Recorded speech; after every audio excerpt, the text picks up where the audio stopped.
What's going on, everyone? It's time to do another horror film review. Today we're going to be talking about another one of the classic Universal horror monster films, and that is House of Frankenstein. So last one I talked about was House of Dracula. Today we're going to be talking about House of Frankenstein.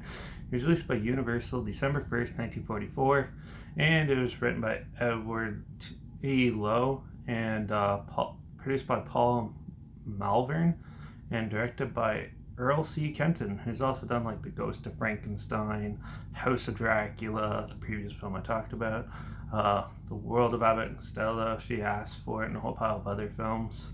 And this had a budget of around $354,000 at the time, so which was a big amount of money now. It's probably like a million or two maybe now, but yeah.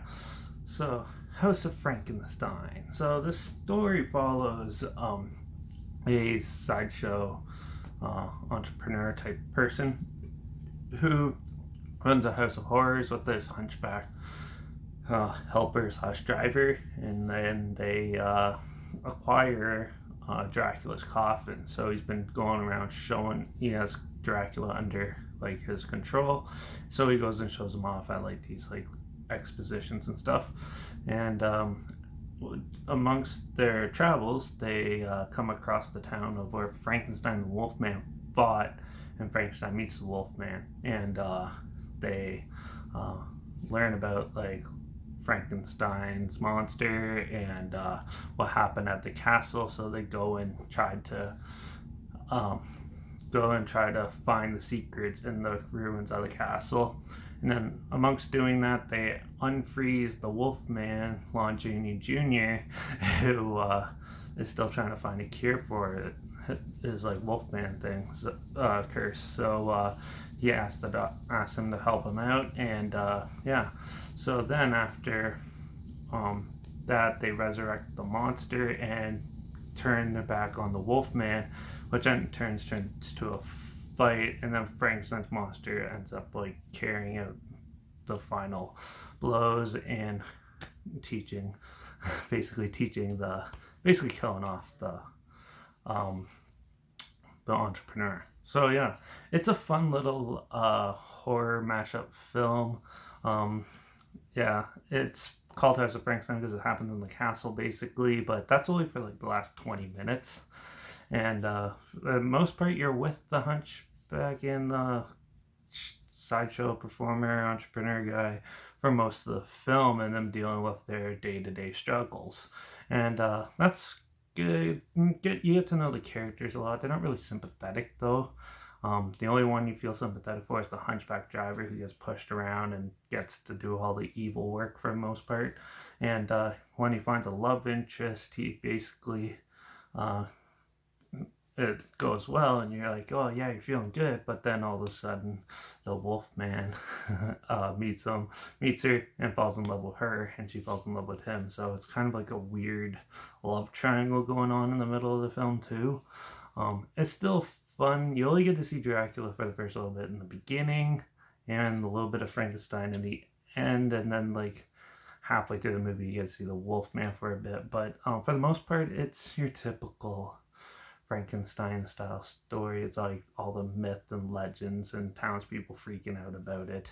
And then when it comes to the climax, they obviously realize it's real and stuff. And yeah, so it's a fun little mashup movie, I'd call it. This is like one of the earliest versions of crossover type film. And yeah, it's better than House of Dracula, but House of Frankenstein is still, it was okay. It's not the best movie out there. It's definitely one of the more fun and films because you know what's coming, you're just anticipating it, and there's a lot of fun mixed in with it too.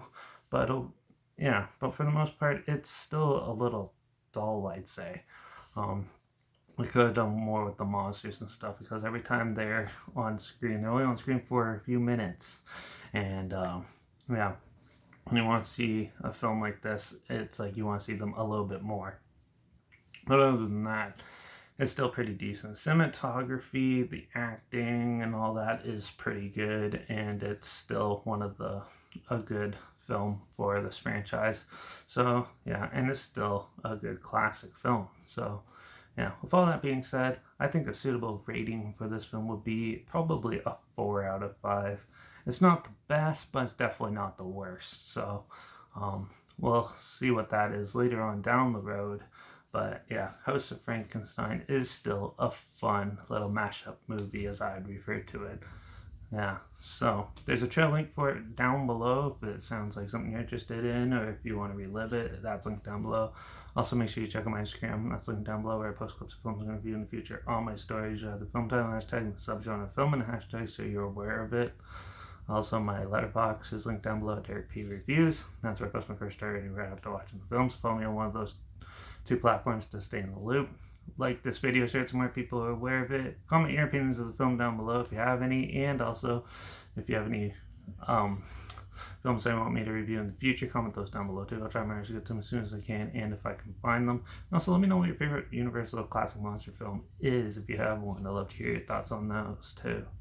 So yeah, but that's it for this one. So make sure you subscribe so we find something weird, obscure, odd, and something you probably never thought of checking out together, or so you hear my opinions on popular films and older films like this one as well. So yeah, make sure you subscribe and make sure you ring that bell icon because next time I'm going to be doing another monster mashup type film about Abbott and Costello, sort of like the Three Stooges, where they meet.